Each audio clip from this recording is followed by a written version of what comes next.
back, Fired Addicts, to another episode of Travis Says Firewood. Today we're going to be using the Champion to split some fruitwood. Dig it.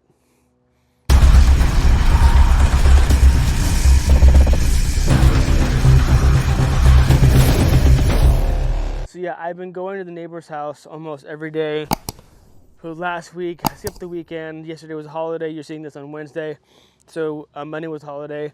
And I've been having to accumulate this pile of fruitwood. Now, few viewers said that it was cherry. The lady who I got this from, no offense to her, but she's the local crazy lady, kind of like your crazy aunt on Christmas or Thanksgiving. Well, we have those in our neighborhood. Like, I'm not sure her story, and she's a sweet old woman. She just rambles on and talks a lot to herself and other people when she can. And I'm not quite sure if she knows the history of the cheese.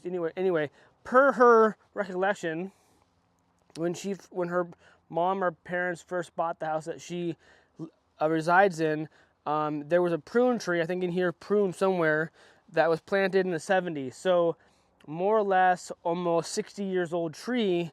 And you see like the base, like that one there, and a few other of the bigger rounds, like this one right here and here, definitely was a bigger tree. And these pieces were a beast to lift up into my truck.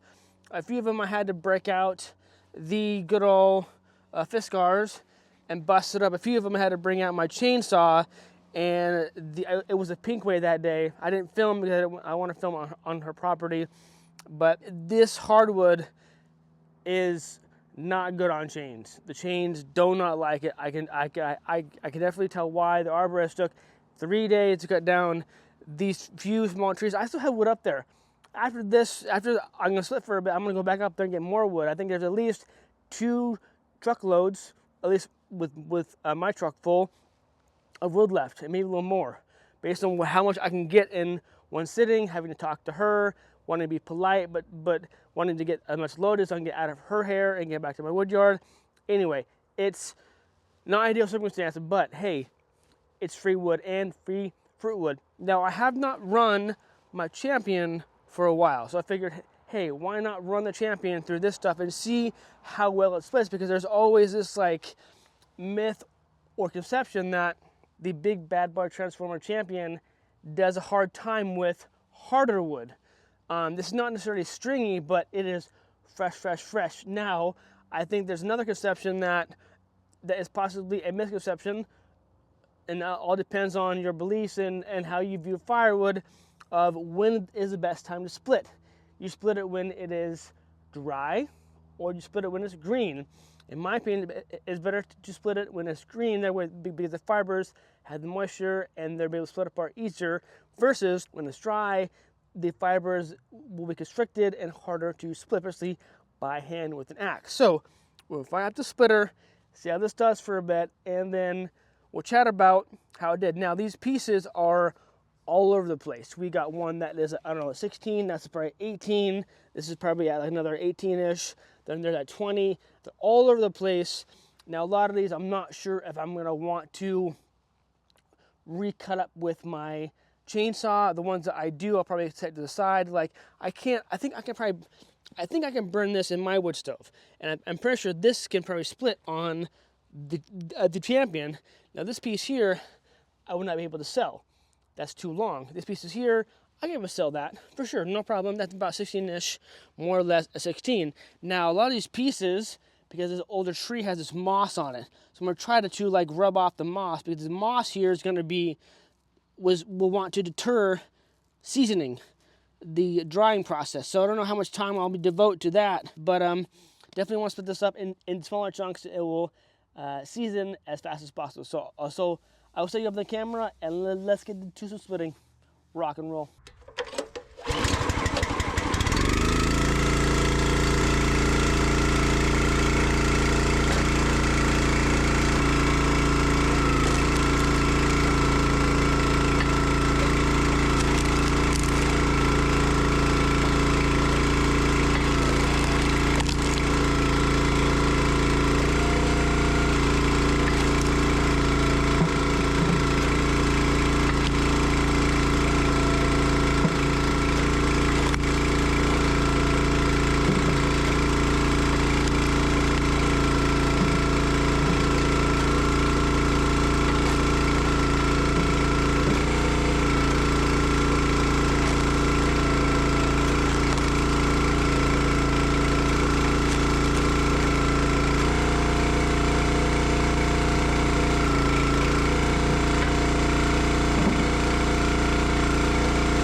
right, so we got one wheelbarrow split up, and then I'll pile right in there. Now, as you can see on the last round, definitely twisty, twirly, crazy, and I'm not sure how you would want to or able to split this with an axe by hand. Definitely need a hydraulic splitter of some sort. Now, with the last piece, I think it was one of this piece right here, I think came from it. Yeah, I think so. Both ends, this end here, turn around, this end here, see that? Right there, both at angles. Now, as a tree cutter, arborist, tree killer, whatever you want to call them, I understand that you're in a rush and you're being, here, let me turn around for you. See the champion here. All right, I understand that you're in a rush and you get paid by the job, not per hour. And especially when the wood is not your problem, or if it is your problem, you're just gonna put it in your truck and you're gonna chip it up, haul it away to the landfill, the compost site, someone's yard, and after you dump it, it's no longer your problem. I get that. But if you know the person is gonna get it, and you talk to the foreman, and they say that they'll bucket up into between 16 and 18-inch lengths, okay, I can reason with that. But when both ends are at an angle like this, it's difficult to split because that surface there is flat with the ridges there to keep the round or the pieces from slipping. Well, when it's at an angle, you have to kind of work with it like you saw me do so it doesn't slip and get you, or slip out and go up, or slip out and not split. It just takes a little bit more maneuvering and MacGyvering to be able to fit in place so it will actually grab onto the blade and split. If not, then you're gonna all over the place, or you have to stop what you're doing, get the chainsaw out, make a fresh 90-degree cut, and then put it back on the splitter and split. It's just one more thing to do. But if you have a piece that has a one angled end on it, use the other end. Hopefully that will be a straight 90-degree cut. If not, have to angle it to make sure that you can split both ends. It's just I'm just complaining, but I'm sure you've all been there where at least one end was cut at an angle based on where the tree cutter was up in the air or in a bucket or in a harness or even on the ground, that the fastest, easiest way for them to cut it was at an angle. It is what it is. I'm just saying, just be careful when you're splitting. Now again, a lot of these pieces were twisty, twirly, crazy, and how it grew, like I think I said in the previous episode, one, and I may show this a little later, the trunk literally grew at a twist, like doing this bit and then going up and then straight up. It's a crazy tree. Anyway, I've not ran this for a bit, wanted to warm it up and get it running. A lot more to go here, just wanted to show what it could do. Again, not too bad. I think that any big box split, any splitter of any sorts, even homemade, can split most things you can throw at it. Yes, if it's of a lower tonnage, or horsepower, engine, whatever, you may struggle, but you may need to ram it home a few more times. It is what it is, as opposed to having to that you don't have one and everything is done with an axe, which that's fine too. That's fine too. But I think that there's a time and a place for an axe, and also that there's time and a place for a splitter. But so if you're in the market for a splitter and you split by hand, well, maybe think to yourself, if I can split and stack several cords, and you sell those cords at market value, either green or seasoned, you save that money, and you take that money to the big box store and buy a splitter. Now with these ones here, I wouldn't buy used if you don't know the previous owner. They could be ran to the ground, they could be hammered, they could be on the verge of breaking down, but you don't know that because you're buying it on Marketplace. But if you know the previous owner, sure, go ahead. If not, split up one more cord and save a little more money and then buy it brand new. That's just my 2 cents on the deal, but I'm definitely glad that I have this. Definitely have made me a lot of money. And yes, it is slow in terms of the cycle time, but it's a lot easier and faster to split up this type of gnarly fruit tree wood. That is, I split the pieces small because I wanted it to dry and dry fast, and it's dense. You put a few sticks in there in your wood stove and you're gonna be warm for a bit. It's not like I'm cutting it small because it's kindling. Definitely not kindling. I would not consider fruit tree wood kindling. This is gonna be some hardwood, definitely for the wood stove or for my sauna guy. Oh, you saw some of the termites in the wood. They were hibernating in there. I think that was one of the causes of the demise of this wood. I'll put that in my wood stove green with a bunch of hot wood. That should be fine. If you disagree with me that it will create a more creosote, let me know down in the comments. But I think that if I have a hot fire next to it with the green wood, I think that should be fine. I don't want those termites next to my split wood when I dry and have them eat away at my fresh other wood. That's just a big no-no. Anyway, thank you for tuning in. I appreciate it. Until next time, remember, life's short to be a prick, so be kind to one another. Rock and roll. Stay safe, keep cutting. Cheers.